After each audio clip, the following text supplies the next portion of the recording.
Guys, can we talk? Like, can we just have a conversation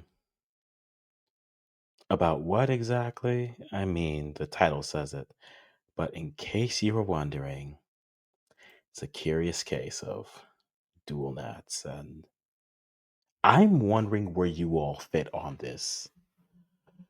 And I'm wasn't really planning on talking about it to be honest, but then I had enough people message me say like video on this, video on that. What do you think about this? And I was like, you know what? I'm gonna put out a quick opinion piece that is out there, and I'm curious to think what you guys think. If you guys are new to the channel, welcome to the Africans. We do primarily Canadian and African content in terms of football. So I'm curious, and just to give you a bit of background in case you don't know me, uh, so I'm Ghanaian Canadian, so born in Canada but to Ghanaian parents, first generation here. So there's a lot with me when I look at, say, Ghana. There's a lot of interesting points to it, and I'm both integrated and removed. Yes, you guys have seen the picture long enough. Time to my face. But the curious case of what do you do with dual nationals? And for those of you who aren't quite sure, so as is the case always, country X makes qualifies for the World Cup. Player Y says, "Hey, I'd go if they call me." And then we end up in a situation where we have factions are yelling at each other. Interestingly enough, right now, if you look at most of the content around it, it is very much one-sided in terms of what they shouldn't. One of the big names that some of the names that are really around this are like Eddie Nketiah, Callum Hudson-Odoi, who are England-born but Ghanaian descent, so dual nationals in that sense. They had the opportunity to join Ghana before the 2022 World Cup, and they opted not to. And their names have started to recirculate, whether that's through interviews and other things. And I think it's always fun and it's always passionate. And to be honest, I understand the different sides to the argument. I think there's a third part of this, which is yes, let's throw the aside and talk about hey, could we talk about infrastructure? Like, we have an opportunity whenever a country qualifies to do some real good in terms of the infrastructure and uplifting some of the youth ballers who come through their countries. Uh, I don't think there's enough talk about that, especially when it comes to Ghana, because if you really watch Ghana, it's a little bit curious that this is what their fifth World Cup since 2006. And yeah, that's actually wild. Since 2006, going into 2026, in 20 years, they've made all but one World Cup. And some could argue if you look at the country's football infrastructure, it's stagnated, if not gone slightly worse. I think there's a very fair conversation that could happen there, but maybe that's another video. Maybe I saw someone talk about this. Maybe I'll link that in there. But when it comes to the curious case of dual nationals, I this may come as no surprise or a surprise to some of you. I don't I'm not one side or the other. I think there's a reality when you have the opportunity to represent a country. And there's a lot of people who have said a lot of things.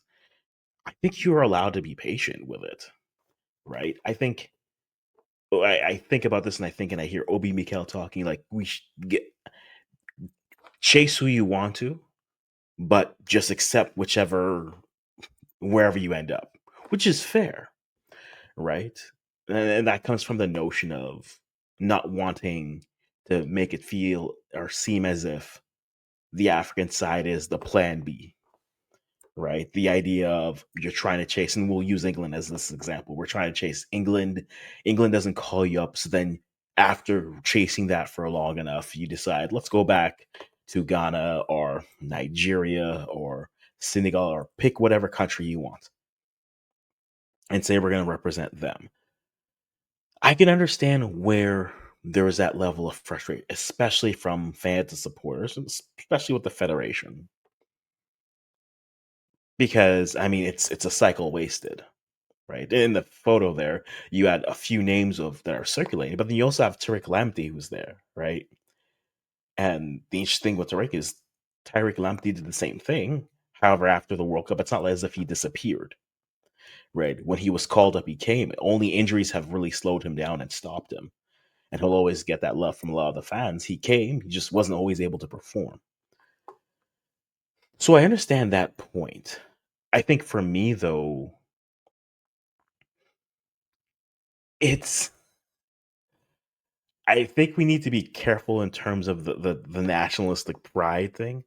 There's points on either side, right? There's a notion of, hey, the the qualifying games matter, right? Come for that. Don't come when the job is done. Come get the ball over the line versus celebrating and getting to enjoy the spoils after other people have done all the work. And I understand that fully and I respect that take. In the same breath, you're going to the international stage. I think as a coach and as a federation, you're allowed to evaluate and say, hey, we may be deficient in this space and this space. Yes, these players didn't come, but maybe we could use injection of talent. Ghana did it the last in 2022.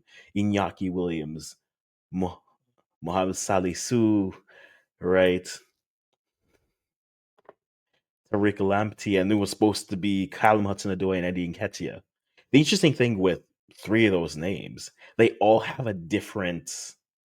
And by this isn't like, oh, let's all bash on those players, but there are rumors, and I'm not going to say specifically. I'll say allegedly because I when you read and you ask around and people give you stories, you're like, huh, that's interesting, right? But all three were unique, right? Iñaki was a player that at one point chose Spain over Ghana, and this is a famous quote that circulates around him that at some points the the player felt more of one nationality versus the other, and there's nothing wrong with that. And so I understand that space. I think though my question always when it comes to dual nationals is why aren't they coming? Right? I can understand, and I always make this example where it's look, you can, and I always like to think of it as North America. I'll use North American terminology. Like you want to host the cookout, right? Everyone wants to be the house that hosts the cookout, or maybe you don't. If you don't, I understand. I just cook for Canadian Thanksgiving, and I'm still tired. But everyone wants to be the person who hosts, or they don't. But for the people who want to host, sometimes we ignore the fact that hey, we aren't in a condition to do so, right? But then we get upset when people don't want to come there because we think that we're other people are showing them up, right? I always make things up. But you want to host a cookout, but you haven't cut your grass in a week. Your plumbing, your power has been shut off. The water has been canceled until you pay your bills, right? You have broken windows, but then you get upset. You get upset because they don't want to come to your house, right? It's interesting when we look at names and players. It's like, oh well, they shouldn't come. They should have come beforehand, right? Must I remind people, Ghanaians, what happened with Jeffrey Schlupp, who allegedly was told he didn't need to come, and then when time came to choose, the rhetoric was, "Oh, we haven't seen the player, so we can't really bring him." Right? That doesn't always jive. I think it's fair to have the notion of you want people to have that pride. You want them to come early. I get that. But these are decisions that aren't as simple as just, hey, we're going to come through. I like Obi Mikel's thought on it, where it's just, hey, whatever you choose to do it, run with it. But that's why, also for me, I don't really fault a player for taking their time to make a decision. In the same breath, I don't think it's on the federation or a team to wait for them, right? I can decide if someone offers me a job at a company, they'll give me the offer for a period of time and I may take more than that time. And maybe that company may say, hey, okay, cool. Yeah, you took 2 months instead of the 6 weeks we gave you, but you're welcome to come. Or that company can say, hey, we gave you 6 weeks. You came back to us in 2 months. We've moved on. We're on to another candidate. And I think to a degree, you can look at national teams like this. It's the World Cup. It's a big stage. You also have to remember this, like the footballing world isn't that big. It's big in terms of how we consume it, but it's not necessarily as big. It's the center of our worlds, but it's a very small portion of the world. So in that same breath, when we talk about why players aren't committing early, right? Experiences, shared experiences, right? I look at Mbolo with Switzerland, where born in Cameroon but plays for Switzerland, and his mom has a famous response to it, which you guys can look it up and you can see what it is. I won't accuse anyone of that, but allegedly it happens. And so, are you going to fault a player with those bad experiences? No, I'm not going to fault that player. And so, for me, I get it. I get why on one side there's the anger, and I get it, especially when it comes to those two players, Hudson Odoi and Nketiah, because it's gone on from 21 all the way to now. And so I get that, but at the same time, if they're going to take their time, they can take their time and make their choice. It's not on Ghana's FA and with future players. It doesn't mean that they have to wait for them. They can move on. They can find other players. I think if you're going to commit something like that, you're allowed to take all the time to make those decisions, but realize risking wise, when you finally decide, those opportunities may not be there for you. On a purely footballing standpoint, what I would do would just be, if you guys want to, by all means, we'll talk in March. And I say March because, especially with some countries, you need to actually see. For most countries, most federations are just wrapping up the World Cup qualifying. Africa just finished theirs. There's the Intercontinental. There's the IC playoff for CAF that goes to the IC playoff for FIFA. But I think Ghana just announced Japan and Korea in November. And I think if I'm them, I'm taking as many of the players you trust into that space and you see how they perform. You look and see how they perform. And if it works and they look good, you don't have to. But if you start to see deficiencies, then you have to have that conversation and say, okay, do we need another player? If you look at Ghana's depth, for example, I don't think they necessarily need wingers. Maybe if you want to push like a Joseph Painsil further down and say, okay, we can use the Callum Hudson Odoi, sure. I'm curious though what they decide to do with striker. And I think one of the beautiful things about having only the March window before the June window is that there's a stretch of time where players, it's not about I want to do it. It's no longer a I want to do it now because it's the hot thing. It's now they have a period of time. There's no international breaks after November. A team like Ghana isn't in AFCON, so their players are going to have December off, then January, February, March. And for a player like Eddie Nketiah, to me, I would say, hey, if you want to, cool. We'll talk in March. Because I am curious to see what they decide to do as your backup nine.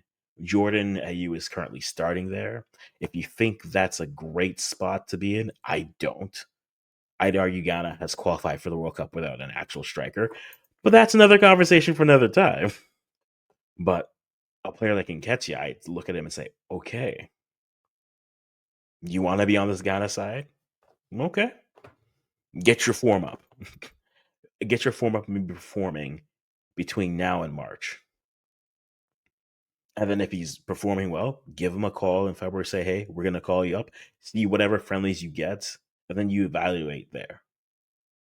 That's what I would do. Hudson Odoi, I mean, I still keep him on a retainer just because injuries can happen. I'm not hoping that they happen, but this is reality in the world football game. Injuries are there. All that to say, I get both sides. Those who are saying, hey, if they want to come and represent their country, by all means, let them. And those who say reward those who were there. The World Cup, unfortunately, isn't a lifetime achievement award. If it was, I mean, we'd be calling Stephen Appiah to come up. We'd get the, we would have brought Asamoah Gyan because hey, he's performed there. No, I think I get it, but the thing I think I always go back to is I will respect the player who takes their time to make a decision. It doesn't mean that that opportunity will be there for them. I get the statements and the feelings from players like Obi Mikel who say, "Hey, whatever you decide to do, just stick in that lane, and whatever happens, happens. We won't hate you for it." And again, I don't hold that against players. For players who decide they're going to represent another country, I've never. That's the choice that they've made, and that's fine. But I'm curious to see what you guys think about this. You let me know in the console. I don't normally make just videos where I'm just talking, no graphics. But I just wanted to put a few thoughts out. I don't know if it makes sense, if it's coherent. Let me know. Let me know what you think, positively or negatively. All the things, always. Yeah, I'm gonna stop talking right here.